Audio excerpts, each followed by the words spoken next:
G'day, we're Drop Stitches. We're an Australian knitting podcast and we like to talk about what we're working on, what we've finished recently, and any successes and failures along the way, of which I'm sure there will be several.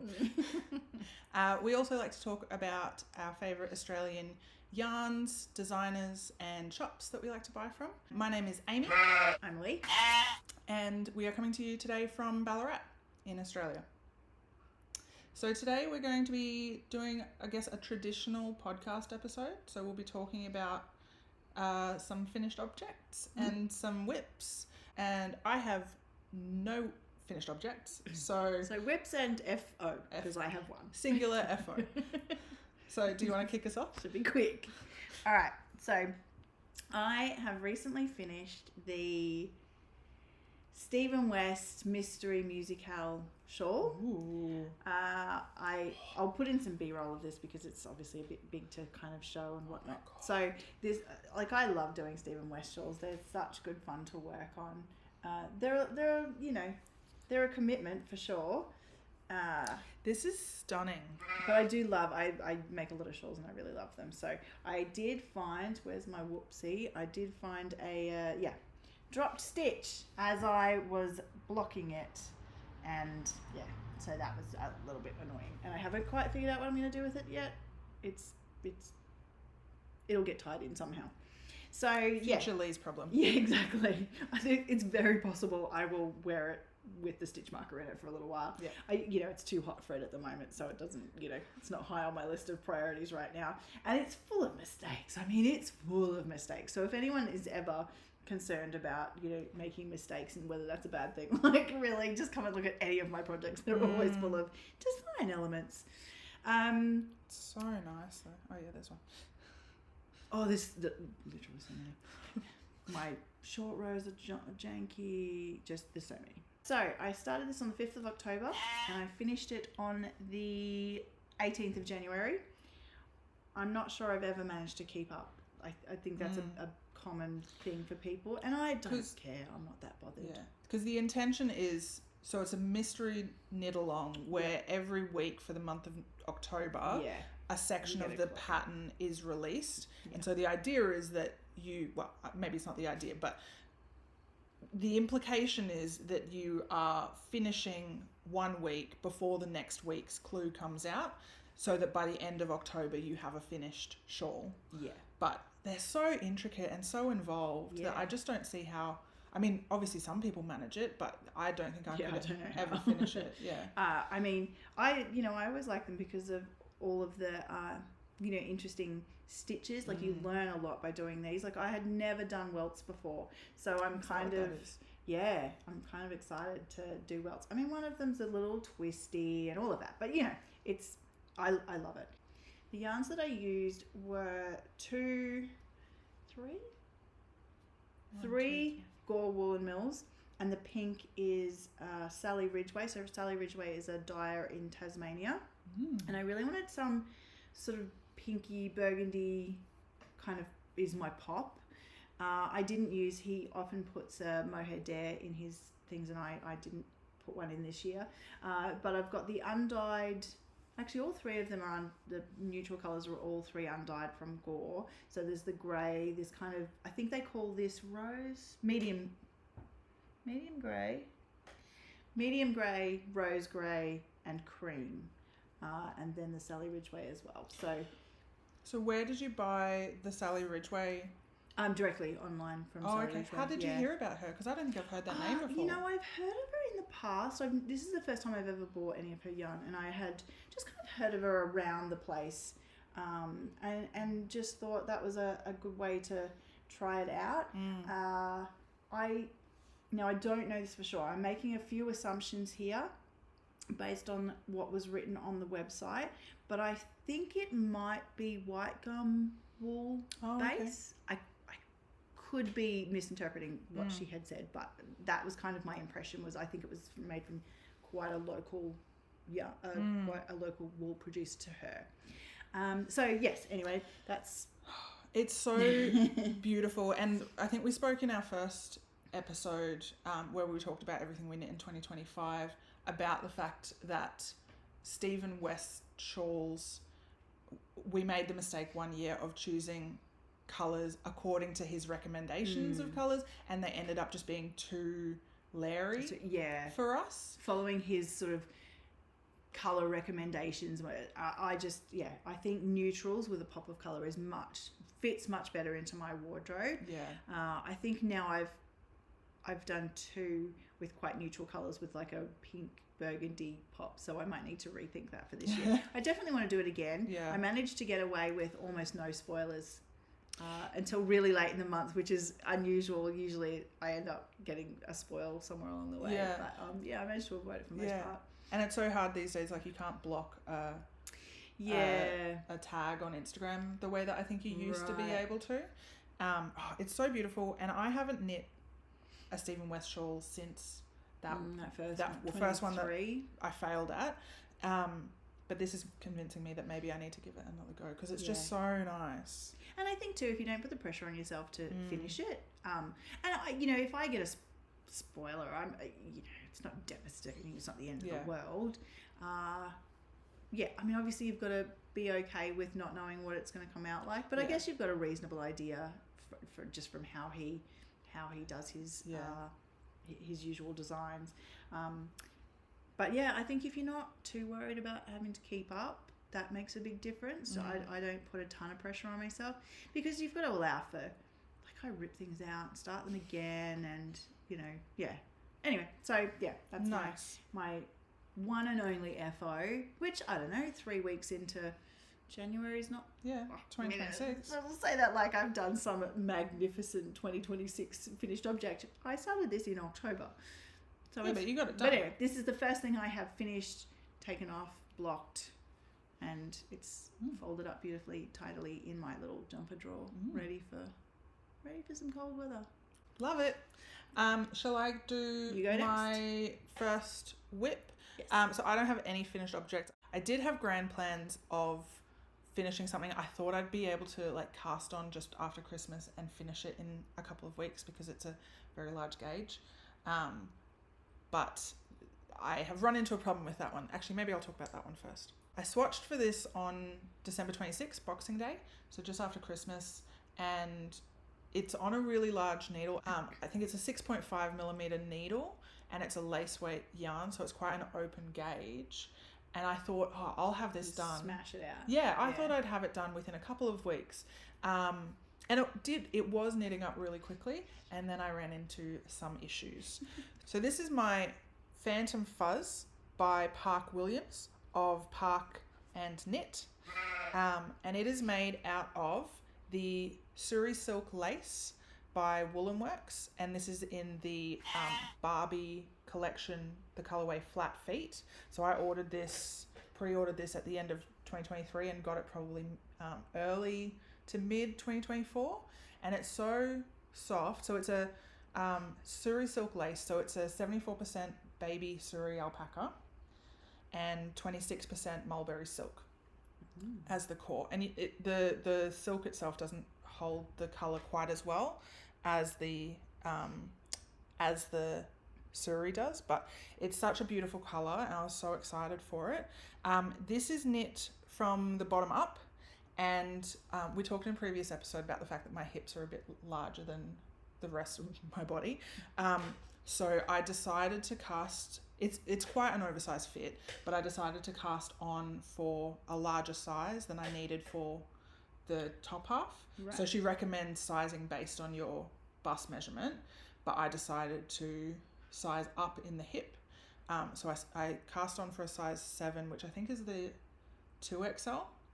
And then I decreased to the size 6, which I think is the XL, by what should have been around about the waist. Mm-hmm. So, and because it's such an open gauge, it was a relatively rapid decrease to get back down to the next size, because it was only, 10 to 20 centimeters between the hip and the waist to decrease in, but I only needed to decrease by like 8 stitches because the gauge is so open. Right. So it wasn't too bad. So yeah, working bottom up, it's got this V-neck. So something that I noticed is that something that I planned for is that my Row gauge was quite different to what was recommended in the pattern.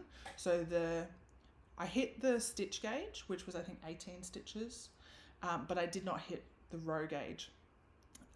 So I had a tighter row gauge. So with that in mind, I did some maths in Excel to redistribute the V-neck shaping so that I could maintain sort of the angle of the V-neck and have it fall still roughly at the same height that it's meant to.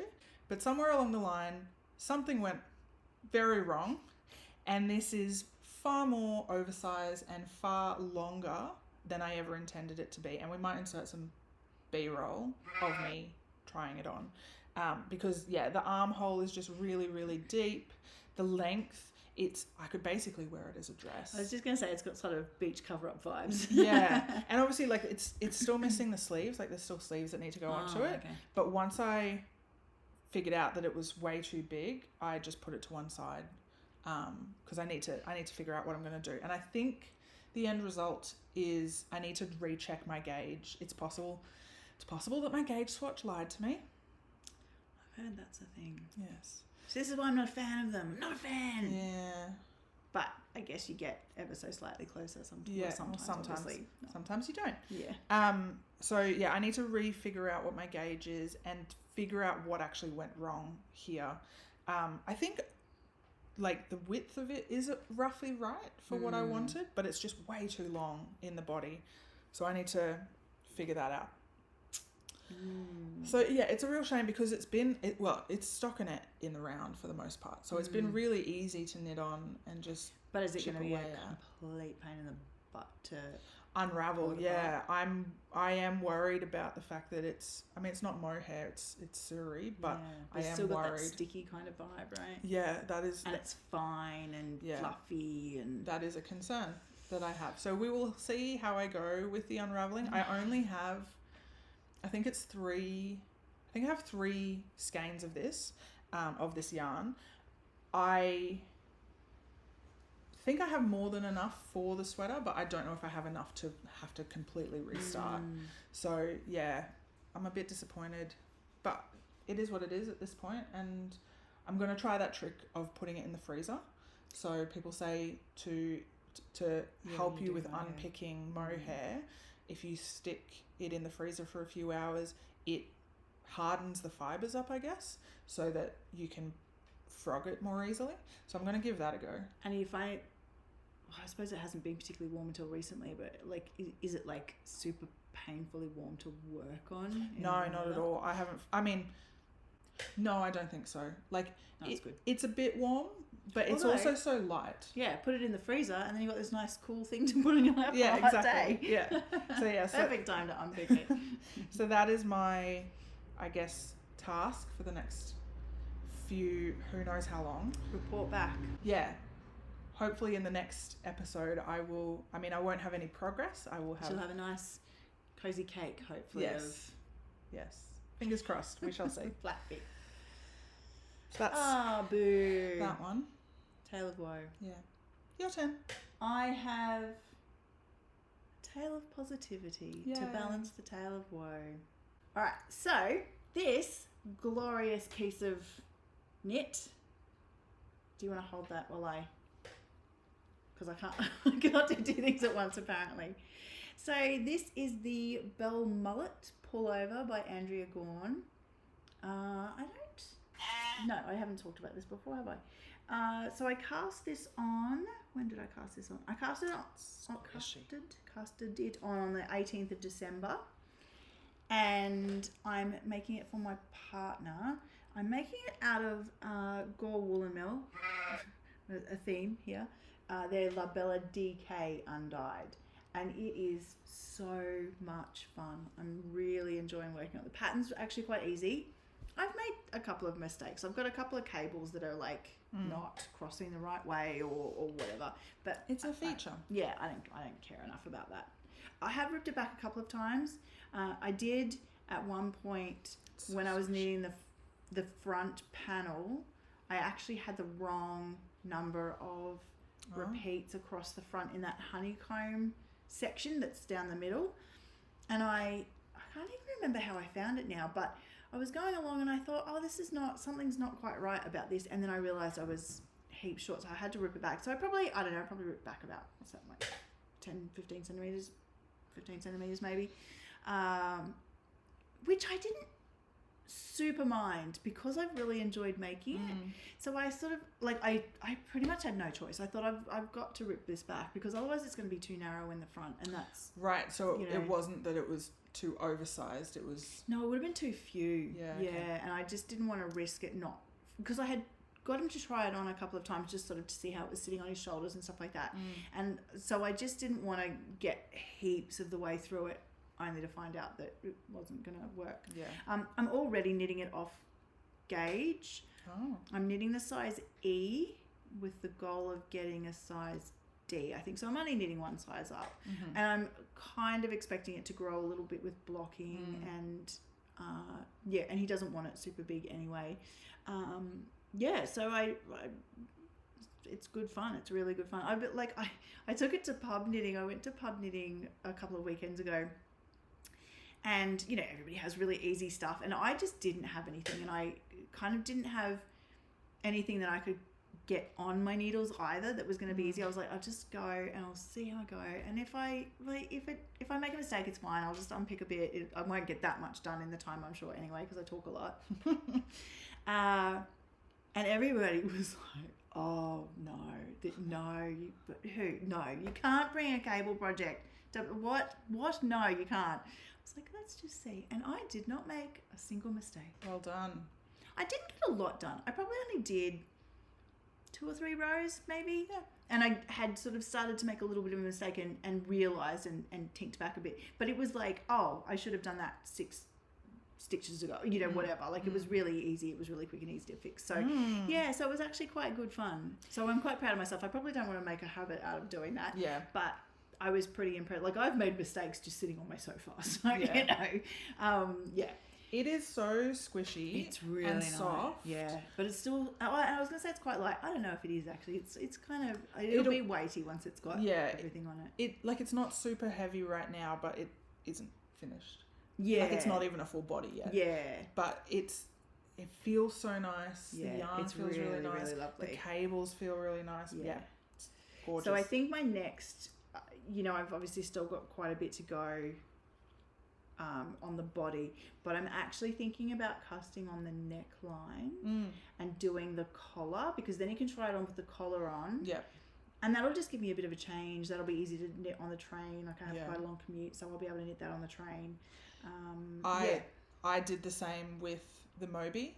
I knit most of the body, and I think when I hit like the end of a ball of yarn, I switched to doing the collar, and like you said, it means that they can try it on more easily and get a better feel for it. And I feel like the collar can also cinch it up a little bit more. So like, if you want to figure out the proper length that you need, it needs to be, I feel like it needs to be finished. Yeah, and true. Like, and a bit of the sleeves. Yeah, you can switch to the sleeves. Get the shoulders at least, part of the sleeves on. Yeah, which is usually how I do things, just to keep it interesting. Like, this is a lot of knitting. And it's, like, I haven't got it memorised, obviously, but I've got a pretty good idea. And I've just got markers for each of the sections so that I know where I'm up to. Yeah, that's what I did. It is giving me some hand pain. Yeah, which is the first time I've ever had hand pain knitting. That's a shame. So I'm getting some pain in the back of my hand. So I'm trying to do stretches and I, massage it and all of that sort of stuff. And I have changed out my projects a little bit, which has been good. Like, it sort of gave me an excuse to stop. Just like, I was only knitting on this for a really long time, especially once I finished my shawl. So is that your broken needle? No, this was the Survivor. No. This is what I'm using as my cable. So I don't use like a cable needle. I just use a random, like, whatever I've got. So this is just one of my Knit Pro carbons, interchangeables. I was like, that'll do. They're not big. Like, I could probably do it without, but I'd rather not. It's not a big deal. I think the cables are usually only about 4 stitches or something. Like 2 and 2 or 3 and 1 kind of thing. Like, they're not, there's nothing massive. Yeah. Fun. Nice. So beautiful. Fun. So next I will talk about my Midland cardigan. So this is, it's not really going to look like very much, unfortunately, but this is the Midland cardigan by Laura Penrose, who is a knitwear designer from the UK. And this is knit in the Wild Briar yarn. I think that is the name. The name of the yarn is Wild Briar. The yarn company is Spinning Yarns Weaving Tales. Oh. And I bought this yarn at the She's Crafty market in 2023 in Castlemaine. And that was my first yarn market. I'd never been to one before, and I went in with a plan of which patterns I wanted to buy for, and then I got there and I lost my mind. It all went out the window. It all went out the window. All of a sudden, like I just got really overstimulated, I think. I was going to say overwhelmed, but I don't think that's right. I think it was just overstimulated. And then, the idea of buying for these specific patterns was just, not a thing anymore. And so I really liked this yarn. It has a bit of texture to it. And I really like it. Oh, so it is made out of 75% merino and 25% silk. So it has some silk in it, which it makes it a little bit drapey, but not super drapey. That looks like quite a good, back here is sort of a good colour representation as well. Yeah, that's pretty close. So the colourway is green apple, which I bought it at She's Crafty with the intention of making the Making Waves sweater that Lee made. I was going to make that pattern as well with this yarn, but I did the cast on that and went, no, I'm not doing this. I found the cast on impossible, and Lee had mentioned that certain sections of it were really quite tricky. A bit tight, So I just decided that wasn't for me at that point in time, especially. I was still a relatively new knitter. So I didn't make that one. I'll put in some B-roll of me wearing this as well. But so this is knit sideways. So you actually you cast on sort of at the underarm and knit the length of the front all the way down to the length of the back and back again. So you're knitting, and because it's garter stitch, you're just knitting the whole time basically. Nice. And so you're knitting back and forth to create the front and back. And then at some point you cast off stitches and create the V-neck for the front. And then you knit the sleeves in the round. And so what I did is I decided to make the size 4 on the body, but size up in the sleeves to a size 5. And so because of the fact that it's knit sideways, you kind of have to make that decision at the beginning. Oh, okay. Because so you knit a big enough space kind of thing. Yeah, exactly. And the way that you join the underarm stitches determines how big your armhole is going to end up being. Right. So I decided to size up to a size 5 on the arms, and I'm actually a bit worried that they're still a little bit too tight. Okay. So I don't know if my gauge changed between the body and the sleeves, because you went from knitting flat to knitting in the round, which in this case meant going from knitting all the stitches to knitting one row, purling the next to maintain the garter stitch. Yeah. So I don't know if that's impacted it or what, but the sleeves are a little bit tight, and I've blocked this, and they're better now that I've blocked them, but I did have to really stretch them when I was blocking them. So I need to decide if I'm happy with the sleeves as they are, or if I don't want to restart from scratch, but maybe I can just rip back the sleeves and increase out or decrease at a less steep rate, so that it doesn't get so narrow so quickly, because I think that's part of the issue as well. And because if they're too snug, it'll be hard to kind of wear it over stuff. Yeah, exactly. Which is sort of the point of a cardigan. Yeah, right? Putting it on over a t-shirt or a long sleeve merino, like a base layer. Yeah. I need to make that decision. So I knit the swatch for this while we were still traveling in the caravan. So we went on a 3-month trip last year in the caravan up to Darwin and back down. So I probably knit the swatch in maybe end of September, early October. And I think I might have even started the sweater or the cardigan while we were in the caravan. But so this has been on the needles since at least November, probably October. It's been really fun to work on. I found it really Moorish. Like, I was a little bit worried that this different construction would be overwhelming, but I actually have found it really quite straightforward. Obviously, there's a lot you have to consider when it comes to choosing your size and when it comes to your gauge differences. Like, your row gauge is more important than your stitch gauge. Yeah. But once you've made all those decisions, you just knit. Yeah, and it's all knits. There's short rows, there's binding off stitches, so it's still interesting. But it's been really fun to work on. And so it has a double knit button band when I finally get to that point. I've never done double knit. I've done one double knit button band before, and I didn't hate it, I didn't love it, but I'll be really interested to see how that turns out for this. I am a little bit worried I'm playing yarn chicken because I didn't buy the yarn with this project in mind. Yeah, right. And so my plan is that if I do start to run out of yarn, I think I'm okay. I think I've still got one more skein. But if I do start to run out of, get close to running out of yarn, I was thinking I might choose almost not a complete contrast color for the button band, but if I went back and bought a different skein of the same colorway, but in a different dye lot, if I just use it for the button band, it might look more like a feature than a bug. But we'll see. So so that's the Midland Cardigan by Laura Penrose. So it's my turn. Your turn. Okay, I'm not going to dwell on this one for too long because it is in the sin bin. And I'm planning to get it out, but I don't want to think too hard about it lest it stresses me out. So we're just going to go with it for the time being. So this has been squashed up in a bag for such a long time. So it's crushed as anything. I will show you the back because I think that's better. We're going to look at the back of it. Oops, sorry, high enough. So this is the Alma cardigan by Susanna Kartinen, who is Sana & Co. So I cast this on the 21st of July, and I messed up the button band, and I just basically need to rip the button band out again and, I don't know, maybe go up a needle size or look at how I've picked up stitches. My pickup's not very neat either. So anyway, this is basically just not my favorite.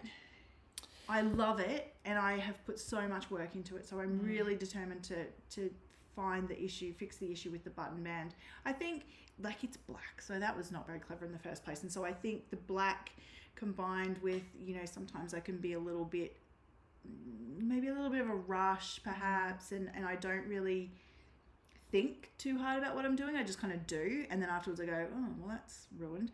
So yeah, I just need to rip the button band out basically and have another go. Now the other issue I think with this too is it's a steeked cardigan, and I had never steeked before, and so I don't think I quite followed the pattern properly for the steek stitches. So when I cut it, I had a couple of funny ends and I was a bit nervous it was all going to come apart. So I've tried felting those in, which I think is good and fine, but yeah, ultimately I do just need to go back and fix the button band, and yeah, hopefully it doesn't all fall apart in the process. Yeah, it does seem...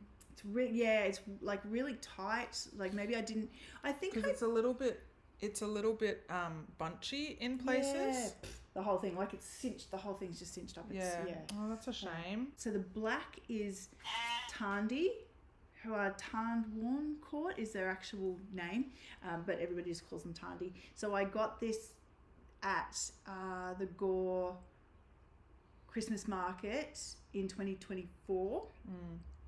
And the pink is Gore Woolen Mills as well. It's the Labella dyed, and I got that the same day. So I bought them with the idea of making this Alma cardigan because I had it on my kind of list for a while. And then I didn't actually end up casting it on until July 21st. So I had the yarn for 6 months before I ended up casting it on. So to then ruin the button band, I was like, Yeah. So anyway, I'm really hopeful I'm going to be able to fix the button band and make it wearable. I got the cutest buttons. I bought some buttons at Bendigo last year. The buttons have got cherry blossoms on them, and so the colour goes really beautifully. So I really want this to work. But it's also so thick. It's a DK. Like, it's so thick. I'm really worried it's actually going to be too warm. There'll be days. Like, we live in Ballarat. It gets really cold in winter sometimes. Yeah. So there'll definitely be days I can wear it. But, it's a bit... Anyway. I will, as much as it's a shame about the button band, but your stockinette is flawless. Like, it is so even, and it just looks, really nice. Go me. Go you. That's going back in its bag. Yeah, that's a shame. To come out when I have a lot more energy and when it's not hot. I wouldn't have the patience to work on this now. It's a bit too hot and I'm a bit too frustrated. And I think what I'm probably going to do is rip the button band out and then leave it and then come back to it another time. Yeah. Anyway, we'll see how I go. Nice. Okay. Next. This is my last whip for today. I cast this on maybe on Monday. The Monday's just gone. Yeah. I mean, it's not a big piece of work, but so this is Today's Saturday. Today's Sunday. So this is the Serato sock by Ali Payne of Fiberbound. Ali is a podcaster from South Australia. I think Adelaide somewhere. Yeah. And I think this is her first pattern release that came out last year. And I bought, so at Bendigo Sheep Show last year, I went in with a pretty good idea of what I wanted to buy, and I didn't really need that much. I had plenty of yarn in my stash for jumpers and that sort of thing. So I didn't really need to buy very much once we got there. But on the Sunday, so we go up for the 3 days, and I had done really well. I didn't really go in with a budget, but I did go in with projects in mind. And by the Sunday, I really hadn't bought very much. Yeah. Like, I'd taken a bunch of photos of yarn brands and particular colours that I liked, but I didn't commit Lots of planning, not so Yeah. much purchasing. I didn't actually buy anything. And so then on the Sunday, this was kind of my wild impulse purchase. Yeah, it was, Because we were in... Should I? Younger. Yeah, I'm just going to do it. Because we were in the one of the sheds towards the back. If you know Bendigo, you know what I mean. And this yarn is by Made in Mo, which I had never heard of before going to Bendigo. But it's this gorgeous variegated yarn. The colorway is called Bushland, and it was just hanging on their shelf, and it was such a beautiful color. And I'd been looking for sock yarn for my partner to make socks for her as well, but she really wanted something without nylon in it, which I also try to buy yarn without nylon in it, but it's so hard to find a sock yarn that's either high enough twist. And so I got a little bit overwhelmed, and I just decided to buy it. And it was quite cheap, I think, as well. Maybe it was on sale because it was the end of the weekend. Yeah, I do kind of remember that, actually, them having a discount. Yeah, so that is the Made by Mo sock yarn. It's just a 75/25 merino nylon. I am knitting this on DPNs. I don't use DPNs very often, so it's very much a practice for me to trial them. But these are 2.5 millimeter DPNs, and I'm knitting the medium size. So this just has, it's just a standard, I think it's 2x1 in the cuff, and then a knit and purl texture in the remainder of the body. So I, whatever number of repeats that she recommends for the leg, I've reached that point, and I tried it on the other day, and I decided that I would like one more repeat, just so it's a little bit longer. But I'm nearly at the point where I'll be doing it's a heel flap and gusset. So I'm nearly at the point of doing that, and yeah. Very cute. I'm really enjoying working on it. I just work on it. I've been working on this while my other two projects have been sort of in timeout, while I'm trying to figure out what to do with them. This has been my evening knitting. I wound the yarn when I went to Tasmania last weekend. So I took because my projects were, both my other projects were not able to be worked on because I need to fix things about them, I was really stressed about not having a project to work on. And because I was flying Jetstar, I had only carry-on, and I was really worried about my weight limit, so I needed something small and light, which was going to be my Phantom Fuzz because it's such a lightweight project. But once I realised that that needs to be fixed, I was like, what am I going to take? So I decided to take this sock. I've got another sock on the go, actually. I wound up the yarn in the hotel on Saturday night after going out to dinner with my friends. And then, I think I cast on Monday or Tuesday. So this is, for most people, this probably isn't that much progress in 5-6 days. But for me, like, I'm not a very fast knitter, so I've been pretty happy with the speed that this is knitting up at. And using DPNs that you don't usually use. And using DPNs, like getting used to doing that again. I don't mind it once I'm doing it, but I find it quite tricky to get my head around it when I'm starting. So that is my... Don't do what I did. I've got double DPNs and I was knitting a sleeve or something, I think, and I was wearing a cardigan, just a big slippy cardigan that I wear around the house. But I've got quite a lot, they sort of come in two different lengths, and it's like a 20 centimetre one, which I've got, which I really like. But I kept stabbing the needle through the cuff of my cardigan that I was wearing while I was knitting. It was just happened to be one of the needles would be down my, and I poked a hole in it. And like at some point I'm going to fix it. Oh no. Maybe. But Maybe. so. Oh, that's a shame.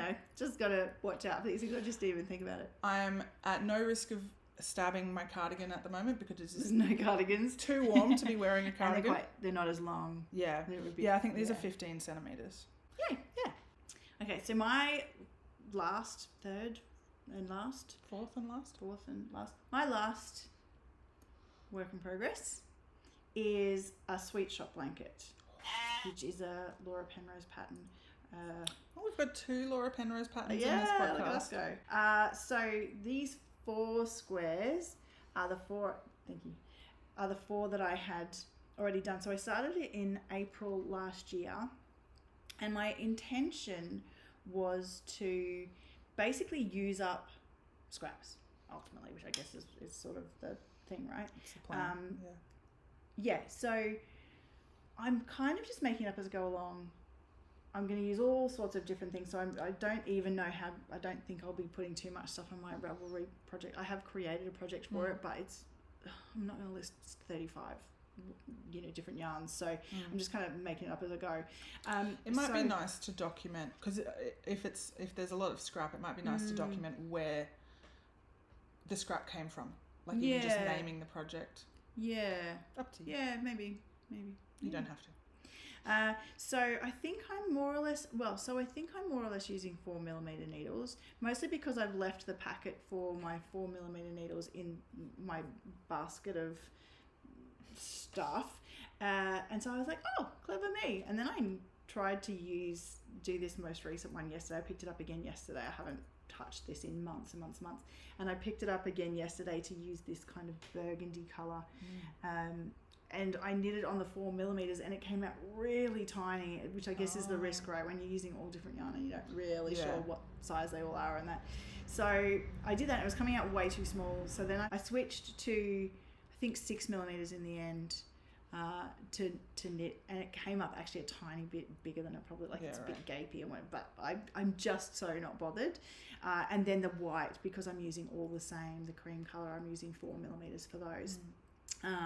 And so I bought the yarn at, I went to the Cloverleaf Corriedale open day in March last year, and it was basically at the Cloverleaf farm, and then they had so they're based in Bacchus Marsh, and the Averley Fin Sheep are also there. They're, I think, out somewhere near Macedon, something like that. And then there's another Fin sheep, and I can't... Fairfield Fins, who were kind of neighbours with Cloverleaf, so they were there as well. So there was a few, sort of small brands, more small producers there.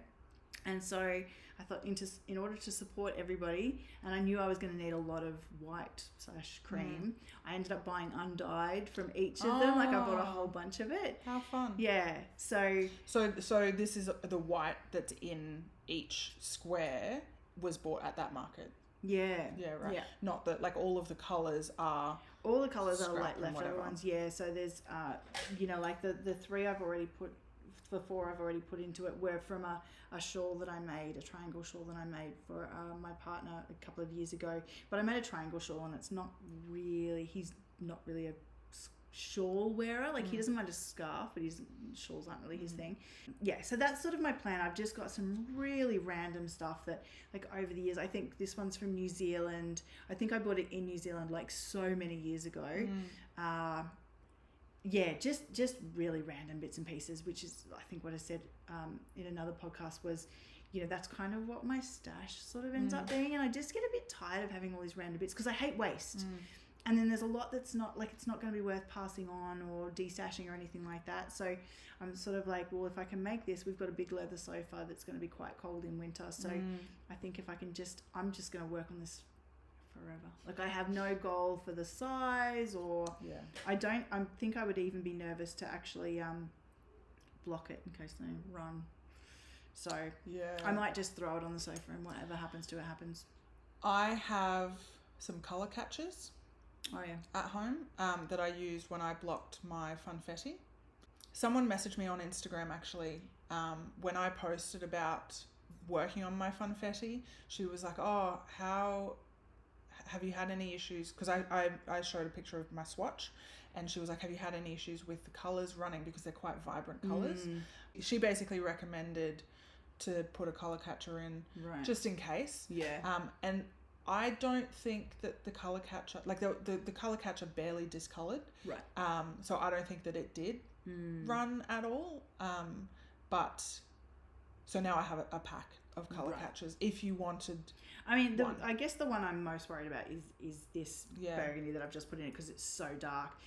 And it's from something that I made, I think it was a test knit that I did years ago, and it just came out too small for me, so I ripped it out.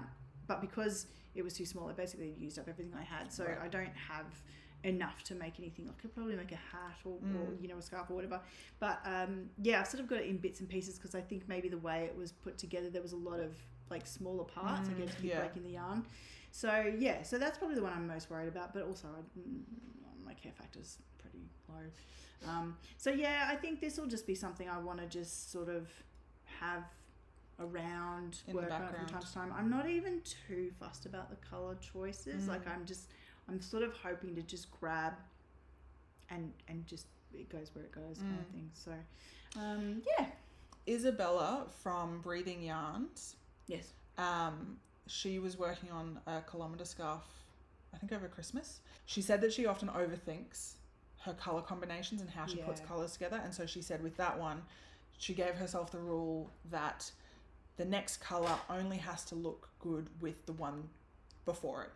Yeah. So rather than trying to plan out, this really long scarf with all these different colour block sections and figuring out the best approach, it just needed to be the next colour. And I think you could take the exact same approach with this. Yeah. And with the white separating each of them. Exactly. I was about to say with the white, they're not right next to each other anyway. So I think all I do is just go, is this like wildly different or too similar? That's that's about my only, and like I say, I did the 4 and then haven't touched it in so long, and I've only just picked it up. So I have this plan, but it's a pretty vague plan. So and it'll be nice to just keep chucking your scraps.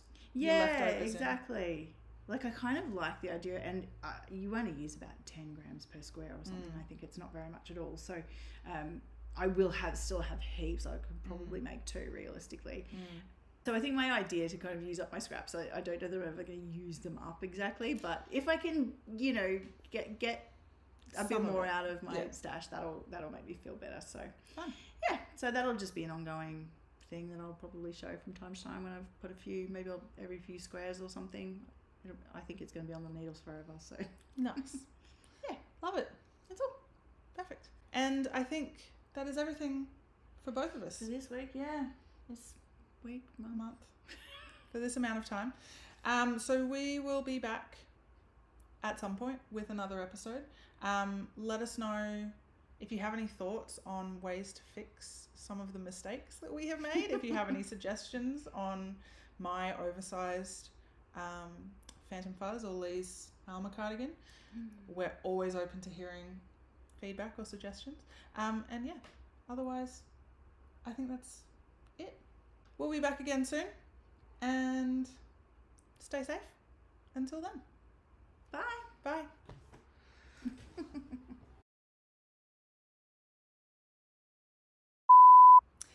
G'day. G'day. G'day. I'm not going to say it. I can't now. You made me feel awkward about it. No, I'm going to say it again. All right. So I think my idea... Oh. Everything's itchy all of a sudden. You know, I mean, we both work full time. I'm a... Sort of.